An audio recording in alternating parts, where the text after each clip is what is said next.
হাদিস ও কোরআন শরীফে রয়ে গেছে, একটা বান্দা যখন ইস্তেগফার করে, খালেস তওবা করে সে যখন ঈমান শুধরিয়ে নেক কাজ শুরু করে দেয়, তখন কি হয়? আল্লাহ পাক নিজে বলেছেন, ইল্লা মান তাবা ওয়া আমানা আমিলা আমালান সলিহান ফাউলাইকা ইউবাদদিলুল্লাহু সাইয়্যাতিহিম হাসানাত কানাল্লাহু গাফুরুর রহিমা।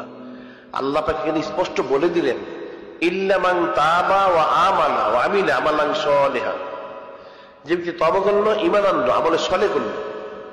একটা লোক অনেক গুনাহগার, আল্লাহ পাক না করুন, জমিন থেকে আসমান তার গুনাহ, বয়স 60, 70, 80 হয়ে গেছে, জীবনের শেষ প্রান্তে, এখন তো আসমান জমিন গুনাহ হয়ে গেছে, কি করবে? আল্লাহ পাক বলতে তওবা করো, সমস্ত গুনাহ থেকে তওবা করো, ইল্লা মান তাবা ওয়া আমানা, খালিস ঈমান আনো, আমিলা আমালান সলিহান, নেক কাজ, শুধু নামাজ কালাম জিকির ফিকির তো সব শুরু করে দাও।